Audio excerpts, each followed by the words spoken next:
Carlos Canizales because he deserves his own segment, and we're gonna give it to him because it takes two to tango. It was a classic fight, not just because of Kenshiro, but really, Canizales did enough to win. I think he if they would have given it to him, I would have been happy. Yeah, it could have gone either way. It could have went either way. And my son was saying too after the fight, he says, "I'm willing to have another rematch." He earned a rematch, and I think Canizales showed that he's world class. He's creme de la creme. And I was saying it during the live. I was saying that if Kenshiro ain't his best for the whole 12 rounds, he gonna lose this fight. And in the minds of many, Kenshiro did lose this fight. A lot of people are saying this is a robbery. I won't say it's a robbery. I thought it was too close to be a robbery, but it was. I would say tie goes. They both up. I get the tie for me. If I was a judge, would go more to the champion, no matter how close it was, because of how he came back. And me looking at the physique, and I shouldn't judge it that way, but that's the way I seen it. I thought that Canizales was going to go in there and run right through him and knock the wind out of him and just push the shit out of him.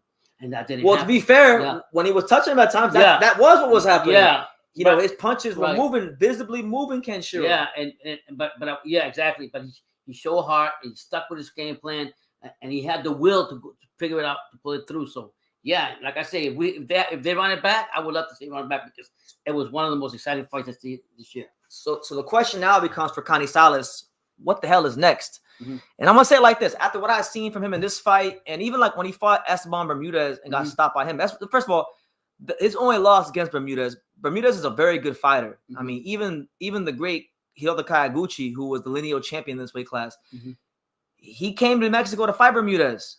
And Bermudez gave Kayaguchi all he could handle. I mean, Kayaguchi had to really work to earn that defense. He had to grind that one out. That was Canizales' only loss was against Bermudez, and I just think he's been coming up short in the big fights. Yeah, but he's 30 years old. He's still at a decent age, and I think that Canizales, if that guy shows up, the one that fought Kenshiro, he's capable of. And personally, just being honest, I think he'll whoop everybody in the division not named Kenshiro. if you go through, if you just look at the division, right? And you can see that you can tell a fighter that's a complacent fighter and a fighter that's a consistent. That's a hungry fighter, and you still see that hunger. Even if he was a champion, a regular champion, whatever he was. I'm telling you straight away right now. If Jonathan Gonzalez fought Canizales, that's gonna be the end of it. As good as he is, he ain't lost a live flyweight yet. That'd be his first loss. I don't think he may have some success boxing, but the thing about Canizales is Canizales can box too. Yeah. There were times where he was outboxing Kenshiro, double jabs, triple jabs, double jabs to set up the overhand right, jab, and then angling off to the side. He's very skilled, very skilled fighter. He was consistent with everything he did too, right? Until he got tired. But other than that, he was bringing it to him. And you could tell. Like when I started in the first round, I was okay. But as the fight went on, I said, man, I could see why he was a champion. You talk about Adrian Curiel versus Nochinga. Let's unpack that, right? Nochinga is very good from the outside. I have questions about if Nochinga can even make the weight properly, right? Because I just don't see how he got knocked out so easily by Curiel, who really doesn't have a reputation for being a big puncher. And Nochinga is a big guy for that weight class. So I have questions about his durability and making the weight, but we'll see how it goes. But I just think even if he could make the weight, if he was at his best, I just think that the intelligent pressure and the volume jab of a guy like Canizales and the angles, that's more the angles, the way he's able to throw the overhand right, step up to the side. He would give Nochinga hell. I think he probably won that fight. Curiel, I think, would be tailor-made for Canizales. Wow. Because Curiel likes to come forward. Curiel is not a back foot boxer. He's literally whatever you think a Mexican fighter is, that's him. Yeah, that's him. Definitely. And that's not going to work with Canizales. Canizales comes forward too, but Canizales comes forward. He got dimensions to him. So look, I'm very intrigued to see if Kenshiro don't give him the rematch. I'm intrigued to see who wants to step up and take the Canizales test. Wow. Because I think anyone in the division, if Elwin Soto won it, he can get it too. Yeah, I would love to see him fight again, though. That's how impressed I was with him.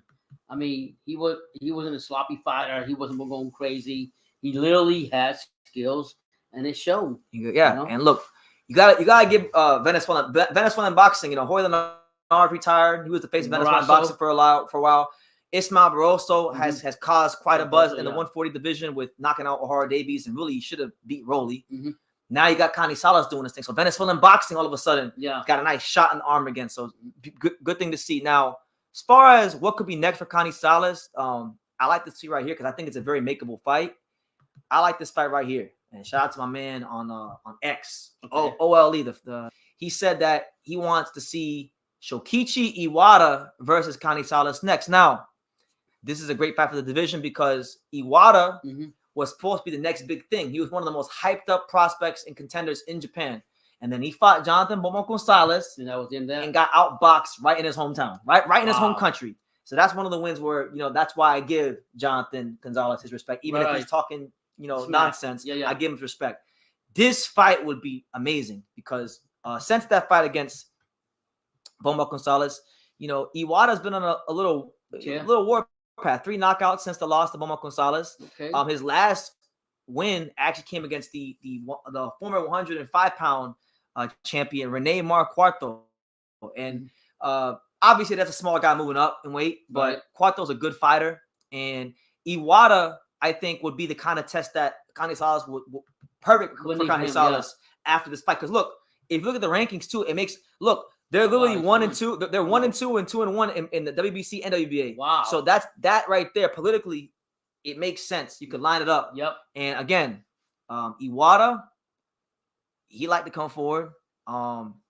And he I think Iwata from one time I seen him fight against Gonzalez, he may have some of the same problems that our boy Seigo Yuri Akui had against Dalakian, which is the fact that like Japanese fighters are very disciplined and regimented, but sometimes they like to stay mid-range too long. I think one thing I think against a guy like Canizales, he would have to make things a little bit rough and ugly, and I don't think he'd have it within himself to make it rough and ugly. I think one thing we talked about, my opinion, Kenshiro last night was that he keeps his head in a straight line.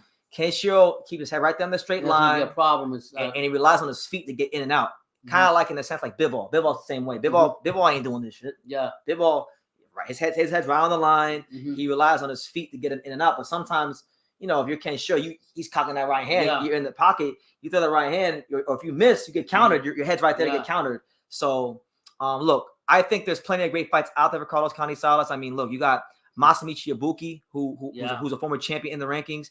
You got Angel Acosta, who's a top contender. You got the Filipino who fought Chinga Reggie Sugarnob. You got him. You got Elwin. So you got a couple of former champions in the weight class. Who's he signed with? Like a big. I'm not even sure who his promoter is. Because I mean, I would like to see him fight more, Brendan, to be honest. Yeah, but look, he put Kenshiro through the absolute ringer, and that's not easy to do. No, man. I mean, when you said before the fight, before we came in live, you said, "Pops, I'm gonna tell you straight, it's gonna be a tough fight for Kenshiro. We don't know what I'm gonna expect from him, but I'm gonna show you. This guy right here is not one to play with." I said, if Kenshiro ain't on his P's and Q's, it's gonna be a very long, tough, arduous night at the office for him. And so, and he held on. So I mean, he proved why he's still there and why he's consistent. Like I said, it's a hard fight. When after the fight, he even said, he came out and said, I'm just so glad to have these belts, because basically he was saying it could. Honestly, that's what I felt. It could have gone either way, and he wouldn't be mad about it. But he's just happy that they stayed with him.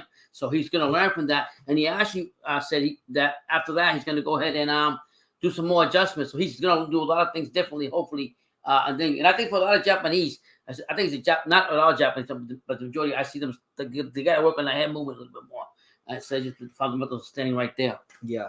But as far as in closing with Canizales, the 3 fights for him, if he's not getting the Kenshiro rematch, the 3 fights for him are Shokichi Iwata, and then him versus one of the former champions like a Masamichi Ibuki or like a Elwin Soto. Those are the kind of fights that I think could be good for him to get him a potential win and show that hey, he still is on that world class top tier level. So that's pretty much I've covered all the bases on this fight. You tell me one thing. That magazine you got yesterday, who was on the thing? The Japanese magazine from Japan. There like 4 of them. It was 4 in there? It was 4 of them, yeah. Oh, so there's like an Inoue. I got a package from Japan yesterday. I got Inoue Tapalis. Oh, wow. Kenshiro. Ioka, and John Real Casemiro was one of them, too. Okay. Yeah, so, yeah. Oh, man, you got a whole collection of that. But nonetheless, we gotta acknowledge some comments here, guys. Let me see. We're officially about to be 1 hour in.